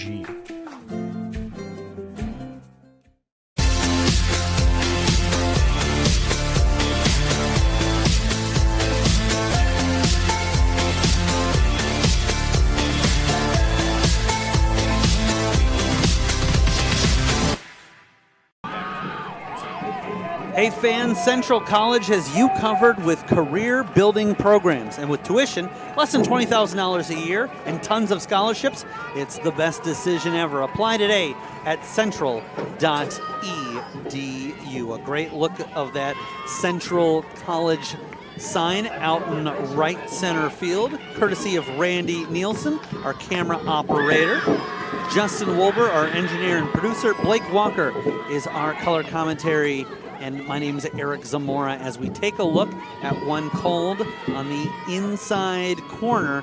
And the elephant in the room right now for the Lady Reds is 5th inning right now, unless they can force extras, 9 outs available to them, and they're all going to be incredibly valuable as right now Blomgren is absolutely wheeling and dealing on the mound. Yeah, she has, and it's just a constant speed. I mean, a couple slip-ups. She gave those multiple hits in a row just a little bit ago, but other than that, she settled right back down and got out that last half inning. Top of the 5th, that one is going to be fouled and actually hit off the equipment of Callie Richards, but she seems to be no worse for the wear. James Flaws calling the shots for Van Meter, with Josh Flaws, Hillary Ullman, and Emily Block, the assistant coaches. It's a Van Meter team filled with state champions. A lot of runners ran at the state track championship this past spring. Successful runners. For Missouri Valley, Rick Barker, the head coach, Tiffany York, and Callie Barker, the ACs, fouled back. I said earlier, Tiffany York, she was the pitcher last time Missouri Valley came here to the state championship or state tournament. And Carly Baker was a state softball champion in Nebraska, playing for Scott Catholic. Quickly ahead in the count, 0-2. And unable to catch up with one upstairs is Herman. She gives it a rip but can't find contact. And that is going to be another strikeout for Blomgren. That was the highest rise ball of the day right there. That was high and away and speedy for Blomgren, getting batters chasing after him here. Obviously, as broadcasters, we don't have any rooting interest, but an interesting development here as I take a look at my notes. Blomgren has exactly 2 strikeouts in every inning thus far, and that goes to show you even in the 4th when she got behind, had a couple of base hits, she was able to get 1 strikeout to kind of quell the issue. A double did score a run, but then came back. So not only is she getting strikeouts, but it's not just in a situation first out of the inning, leadoff batter, but those situations where when the crunch time comes down, the chips are in the middle, she's coming up with some of her best stuff. And it's amazing because, she's a warrior. She got injured earlier this season. A lot of people said, hey, you should probably sit out and take a break. But she just kept on pushing. She hasn't said, I'm not taking any days off. I'm going to try to win this team a state championship. And she catches Meade looking. And we now have the top of the order coming up with Audrey Cole. Cole just went striking out the side, and Blomgren would like to return the favor. Low and outside, ball one. You talked about Cole having the power that she does and a 400 batting average. It's going to be a player that, with the situation, a comfortable lead, and having as much success against everybody else, I wouldn't recommend pitching around Cole, no. But you're certainly going to be selective in what you offer her. Yeah, you're not just going to throw a meatball right down the middle to her because she's most likely going to blast it out of here. And I think that's what they're talking about here in the circle. We got to be careful with her. You can't just give her whatever she wants because it's still 4-1. I mean, a couple base runners here makes this thing a completely different ballgame. I mean, we saw last inning Haley Ferris come up to the plate and had an opportunity with one swing, could have knocked in a couple of runs with a base hit. If she could have gone yard, it would have been a tie ball game. But realistically, we were that close away to seeing a 4-3 contest. Update over from the other field. Central Springs on top of West Monona, 1-0. Winner of this game gets the winner of that game. Cole takes a cut at one that was coming inside, and that one got a little bit more of the plate. I think that third pitch probably would have been ball three. Would have been interesting to see what the call would have been, but as it stands, it's 2-2, and right now Blomgren knows she's one pitch away from getting her squad into, for them, the good half of the fifth. She'll rock deliver, and it does just that as Cole goes down, and it is Blomgren who strikes out the side. We'll be back in the bottom of the fifth. You're watching the Iowa Girls State Softball Tournament presented by Iowa Farm Bureau on the Girls Union Network, powered by Mid-American Energy Company. What's affordable to her might not be for him.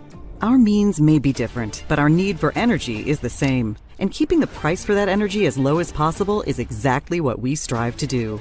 It's what we've always done. Investments made 10 years ago have kept prices nearly unchanged. Investments made today will help keep prices predictable for the future. With energy that's cleaner, reliable, and affordable for all. An energy future that's American-made. Mid-American. Obsessively, relentlessly at your service.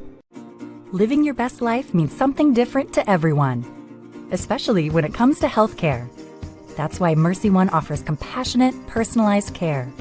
We are here for you with one team of experts, providing access to the primary care and highly rated specialty care you need, easily and conveniently. So go ahead, live your best life.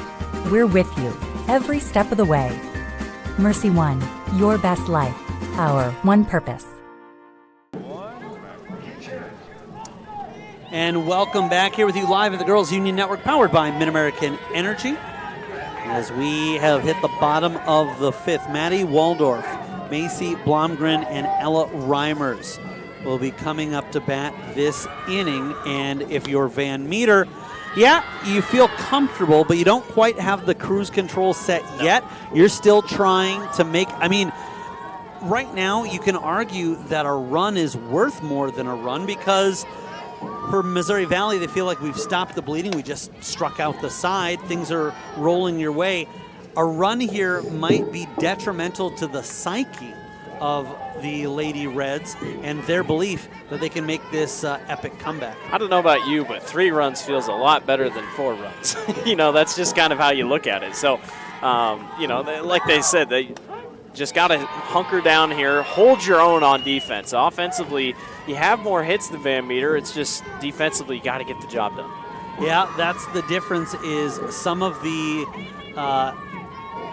damage to Missouri Valley has been self-inflicted. You talk about the defensive side, the errors, the walks, and when you go out and play your A game against Van Meter, you're giving yourself a chance, but let's be honest, the Bulldogs could still pull it out. When you give them extra anything, at that point you're just playing with fire. That was a nasty changeup dropped in by Audrey Cole.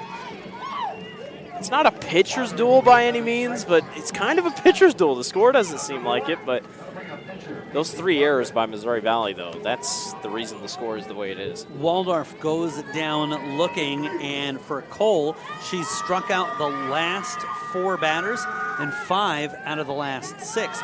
Most importantly for her is that she's retired 6 batters in a row, and that's been the difference and the reason that Missouri Valley is still in this one. And we've seen how good teams can be. If you're good early, you're set. It's the teams that get going late that struggle. Popped up and backwards, so home plate umpire will hand the ball off to Brooklyn Lang. We'll put that back into the midst of Cole. Cole just a sophomore. We talked about the youth of this Missouri Valley squad, but the same can be said with the Van Meter side. The outfield, all upperclassmen, but they've got 4 sophomores in the lineup with Caritas at second, Netton at short, Richards catching, and then Vaught, the designated player. So this Van Meter squad also relying heavily on Waldorf and Wallace Jr. So they're going to lose, most notably, Blomgren, and then Reimers, Sparks, and Button. But when you sprinkle in some of the non-starters as well, this is not going to be a Van Meter team that next year is expecting to rebuild and kind of set themselves up for the future. They have expectations of being a powerhouse next year as well. Well, and Van Meter keeps growing. The school is growing at a rapid pace, so you just expect that. Smoked in between the third baseman and the shortstop. Neither Anderson or Goot had any opportunity at a play on the ball, and Reimers is going to come up for the 3rd time. Reached on a fielder's choice her last time up and was struck out her first trip. As for Blomgren, she is going to get a courtesy runner. Bianca Prickett will come in. She is a sophomore, another one of those pieces that this squad can build upon next season. And changes in today's game are brought to you by IMT Insurance. Learn how you can be worry-free with IMT at imtins.com. Well, you break your drought. Now you got a runner on first. Now I want to see how Cole responds to having that drought broken. Reimers lays one down. Third baseman Anderson charges and will hold on to it with the fake play. What a play there. That was unbelievable. By Anderson. See if we can get another look at this one. But not only did she have Van Meter field, she had me fooled as well, as I was expecting, with the bunt coming up the side. She fakes the throw, and then I just think at that point the runner, that was Prickett, I think that she was thinking, well, the ball had to have gone to first. Yeah. And instead it works out as it will go as an unconventional 5 unassisted for the tag out, and Reimers will end up at first. I'm not kidding. That might have been one of the best plays I've seen all tournament. I mean, I was wondering, I'm like, why did she throw to first? And then all of a sudden, Van Meter's trying to go to 3, and she's got her right there. That was just such a heads-up play to know what Van Meter's trying to do. Emerson Anderson with the old hidden ball trick at third. You don't see that too often. With a 2-0 count, Richards has reached safely both times up. I'll though one of them was a little more painful than the other. Tripled in the second and was hit by a pitch in the third. Scored on that triple as it was a leadoff triple and got stuck at second, and again is hit this time upstairs and stung by it a little bit, but she'll walk it off, head down to first, and that will move Reimers into scoring position. That looked like it hurt. I think it caught her up on the upper arm, but yeah. That's one of those where sound is good. And what I mean by that is, as much as you don't want to get hit in the helmet, that's going to ring your cage a little bit. There's protection there. There's padding there. I've spent enough time around enough hockey rinks to know if a goalie gets hit with a puck up high and you hear a ding, that's good. When there's no sound or a muffled sound, that's probably skin that absorbed the majority of that. And we do have a courtesy runner. Weidman comes in again. Kennedy Weidman is a junior, which means we have one more IMT insurance substitution. Learn how you can be worry-free with IMT at imtins.com. Well, you got 2 outs. That's the positive side for Missouri Valley, but one good base hit brings in that run who you're trying to hold. Button crushes that one out to the gap, and it's going to find a home there. They'll score one. They will not hold the runner at third. Coming across, it's a 2 RBI shot, and scoring are Reimers and Weidman to break this one open. It's 6-1. I felt like there was no urgency there in the outfield. I mean, she struggled to pick it up, but then when they threw it in, it's almost like they didn't care about the runner running around from third. That was just way too easy for Van Meter. So it is a 2 RBI shot for Button, and I think what the issue was is there was a little bit of a hesitation. I think the hesitation there was, where's the cutoff? There wasn't really anybody calling for it, and you could make the argument, instead of going from that gap just to literally second base, maybe throw it a little bit further down the line, and that might have kept the runner at bay. But it's Van Meter, who, as we talked about earlier, being the surprise aggressive ones on the base paths, they end up coming to fruition with a single that scores 2.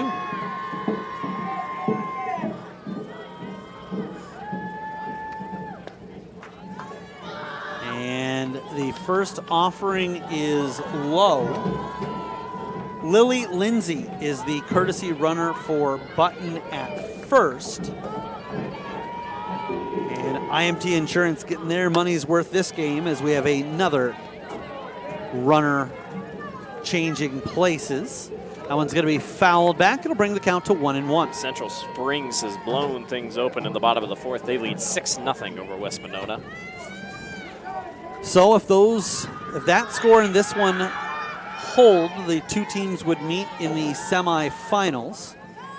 The other half of the 2A bracket looking like this: Iowa City Regina victorious over Northeast 4-3 in 8 innings.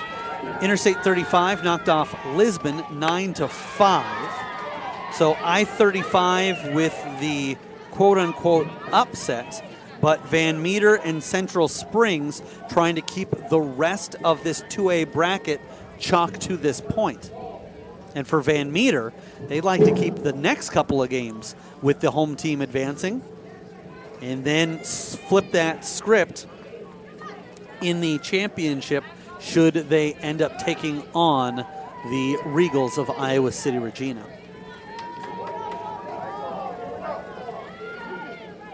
Need this out. I mean, it sounds like a broken record now, 6-1, but got to get that out, get you a chance on offense. The pitch low. It's going to bring the count full.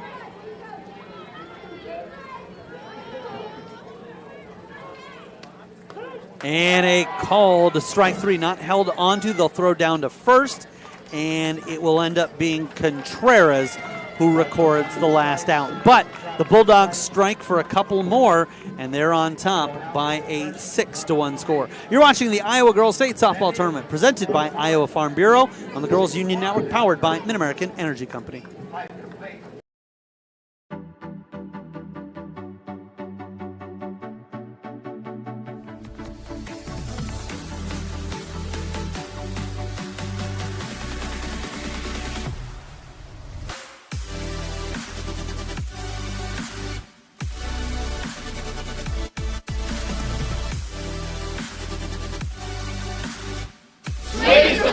you!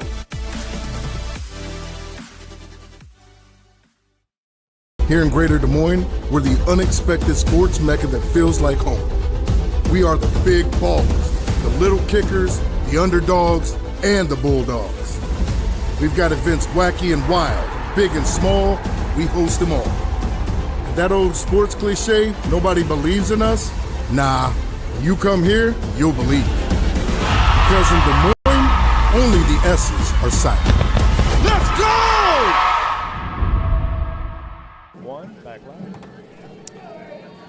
Top of the sixth inning, and for the Lady Reds, it is going to be Goot coming to the dish, and she'll foul that one back into the screen.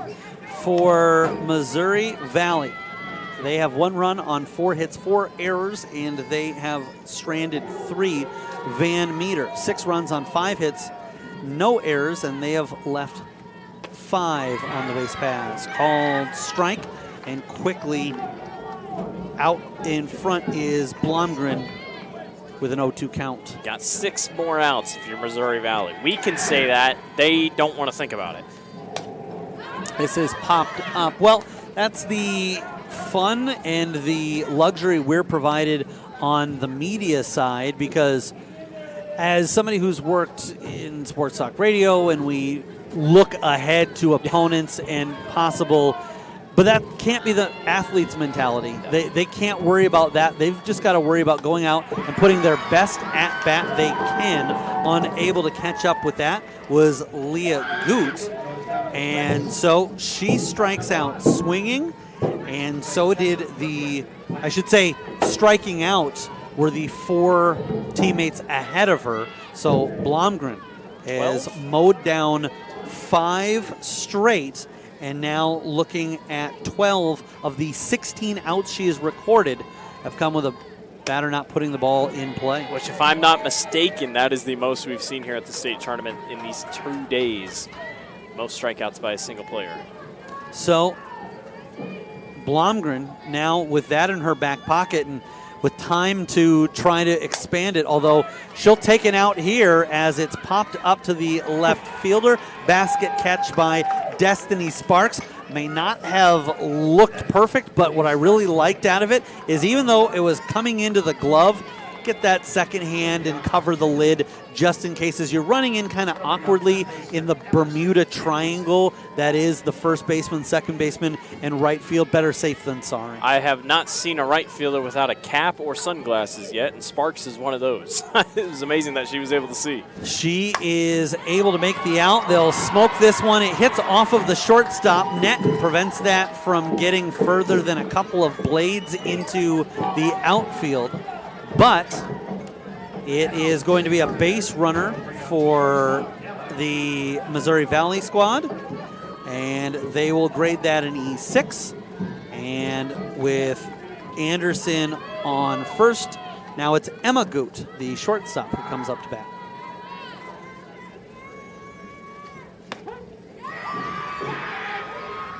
Ball strike on the inside corner. And you know, a lot of these strikes and strikeouts, I should say, for Blomgren, they haven't been just staring at him. I mean, these girls are swinging at him, and they just can't keep up. Yeah, as that one is swung on and missed as well. In all the damage that she has done, there have only been 3 that went down on that third strike looking. And in Major League Baseball, they talk a lot about the swing and miss rates. Blomgren is blowing that out of the water as she has another. So just 2 strikeouts in the 6th inning, but most importantly for them, it's a 0 for Missouri Valley. We'll come back in the bottom half of the 6th. You're watching the Iowa Girls State Softball Tournament presented by Iowa Farm Bureau on the Girls Union Network, powered by Mid-American Energy Company. This is wild. What's affordable to her might not be for him. Our means may be different, but our need for energy is the same. And keeping the price for that energy as low as possible is exactly what we strive to do. It's what we've always done. Investments made 10 years ago have kept prices nearly unchanged. Investments made today will help keep prices predictable for the future. With energy that's cleaner, reliable, and affordable for all. An energy future that's American-made. Mid-American. Obsessively, relentlessly at your service.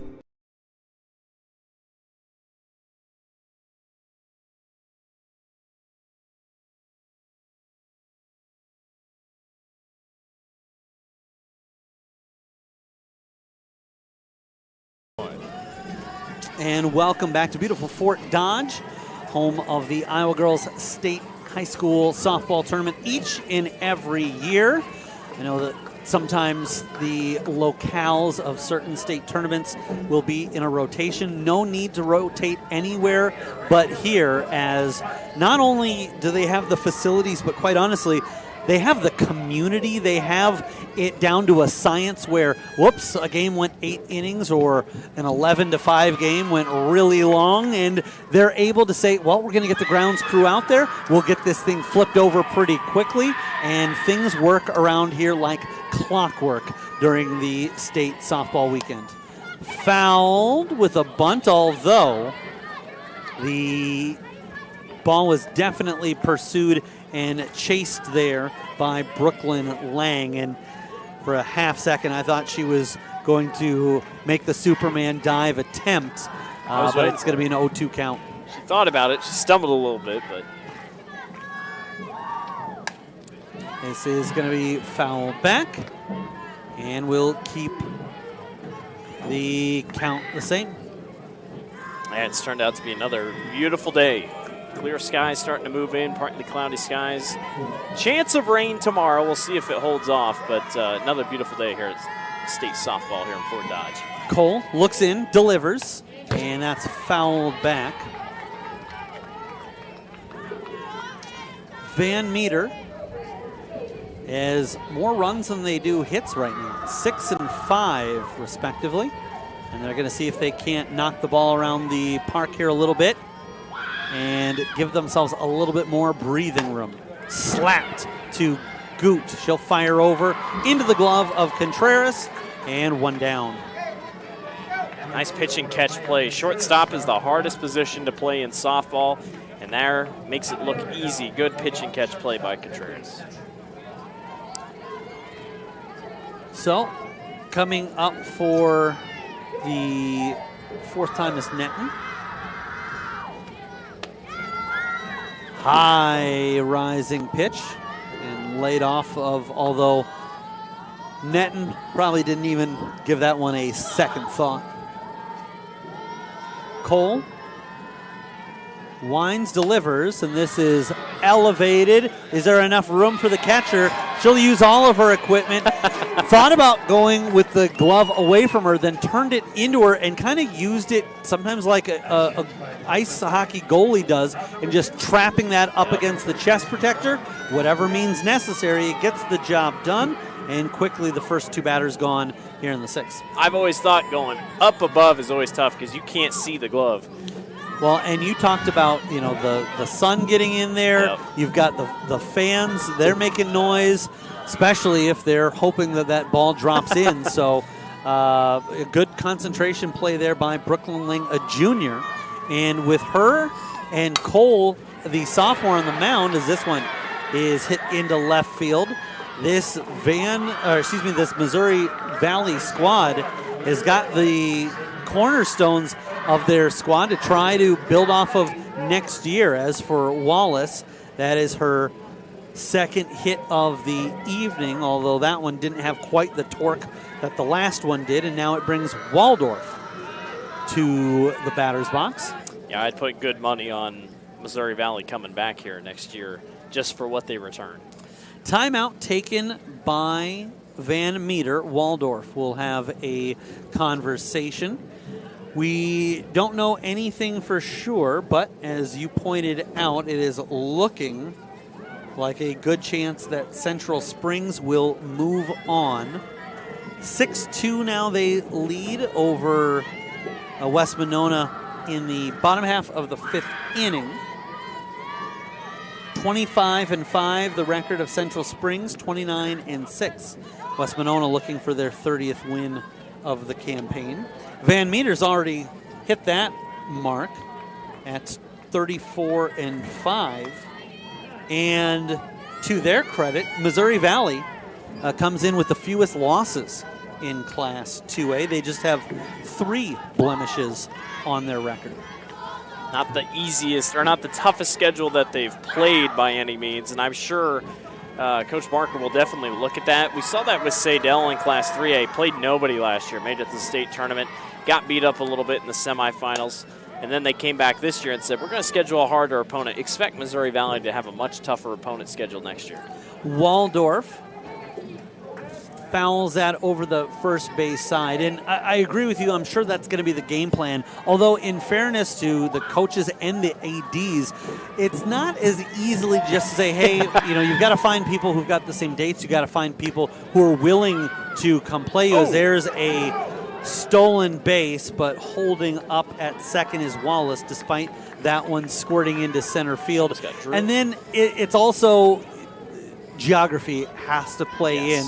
You're talking with schools and ADs who have got, you hear constantly, shrinking budgets, and they're finding ways to make ends meet and have all the dollars and cents add up. So you got to also find people who are willing to travel back to you. This one's going to float into foul territory on the right field side, and unable to catch up to that was Ferris, so it will be another breath of life for Waldorf. It's not a favorable part of the state either, like you said, with Missouri Valley, down so south here in the state. So, it's definitely one of those things to keep an eye on. A swinging strike 3. Waldorf goes down, and for Cole, that is going to be her 8th strikeout of the contest. We'll be back with the top of the 7th coming up. You're watching the Iowa Girls State Softball Tournament presented by Iowa Farm Bureau on the Girls Union Network, powered by Mid-American Energy Company. Hello, I'm Brent Johnson, an Iowa farmer from Calhoun County and president of the Iowa Farm Bureau.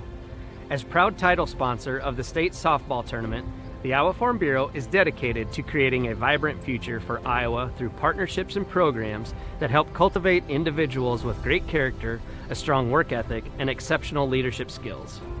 Making it to the state tournament is a great accomplishment that takes a lot of support.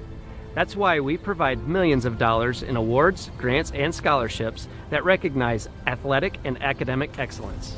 The well-being of Iowa students is also very important to Farm Bureau. That's why we provide concussion insurance coverage at no cost for all students in grades 9 through 12 who participate in a sanctioned sport. As just one of only 7 states to provide this coverage, it's just another way we're striving to support Iowa's outstanding young leaders. So, from the Iowa Farm Bureau, congratulations to all the players and coaches on an outstanding season, and good luck in the tournament. Welcome back, here with you live on the Girls Union Network, powered by Mid-American Energy, as we get ready for the start of the 7th inning. And Macy Blomgren has put on an absolute show tonight. She is just looking to put on the exclamation point as there's a called strike. I had to relook at my notes. I thought, wow, thought we finally had an inning where she didn't have 2 strikeouts. Now I know why Emerson Anderson let that one get by her. Yep. She's like, hey, Blomgren's been our rock. I gotta make sure she gets a chance to pick up multiple strikeouts in every inning. Now I go back to the 5th and go, you should have let somebody ground out, because then it would have been exactly 2 per inning. But as it stands, 13 has been an unlucky number for the Lady Reds, as that is the number of Ks that Blomgren has racked up here this evening. It's the best pitching performance we've seen in the first 2 days here at the state tournament, that's for sure. And, it's just been phenomenal to watch. She'll look in, rock, deliver, and that one is a great indication of why she's been able to get so many strikes, is that Anderson chased one there, coming a little bit high and inside, but that's a testament to Blomgren. So many of her pitches can look similar and be night and day different. Didn't miss by much, as it was Blomgren hoping to see Contreras rung up there, with her bat still on her shoulders. There's a swing, and the 14th K for Macy Blomgren, the senior. She's wild. I mean, it's the same thing over and over again. I'd like to see a cut put together of every single swing on a final strikeout, because this just be the sound of the mitt going through when a bat's swinging. Again, it's just crazy the amount of strikeouts. And she doesn't do anything completely out of left field. No. She doesn't do anything that you'd say, boy, I've never seen. She has a very fundamental delivery, and she just pounds you with it. It is the repeat of the delivery. She gets some movement where she needs to. She'll throw you off speed. And I mentioned that there's some deception in her pitching for sure, but what I mean is not the delivery of the ball. You see it the whole way through, particularly as it's nice and bright. But as soon as she breaks the hand from the glove, you're seeing it the whole way. But it's a magic trick. Yeah. She says, "You watch this. I'm going to make it disappear behind you." Yeah. Ahead in the count 1-2, and I feel like Blomgren has been ahead in the count almost all game long. She looks in, delivers, and misses low and inside. We talk about it. That's her worst pitch of the day right there. She's just been so good. But, yeah, you talked about it. It's rare. Has she walked anybody today? Has not walked anybody. Everybody who has gotten on has hit, or there was the one error. Yes. So now Probably we jinxed that. are looking. I don't know if anybody's in a hotter seat than we are right man. now, but it's a 3-2 count. I didn't Now, say here's anything. the thing to come back to. I have faith that Blomgren's finding the strike zone here. She comes home with it. It is hit into left field, and that's going to save our Bacon and make it a 2-out 7. I can come back tomorrow. Thank you very much. Nice hit. I mean, good contact. That's the thing with these hits that Missouri Valley has had. Because of the speed of these pitches, their hits have been long. It's not like they're wild hits. Either that or the bloopers that awkwardly catch the bat and they're able to drop it. Reimers squeezes that away, and Van Meter is an out away from advancing. And this is chopped but foul as it was tracked down by Lauren Wallace. Wallace, a junior for the Bulldogs. Pretty good day for Wallace. Home run and played great here at third base. I mean, it's been a pretty good day for anybody in a Bulldogs uniform. Yeah, They've everyone. just been methodical, and that's part of the issue, is they just wear you down. There's a swinging strike 2, and Blomgren trying to put on the finishing touch and cap off a whale of a performance. Comes home with it.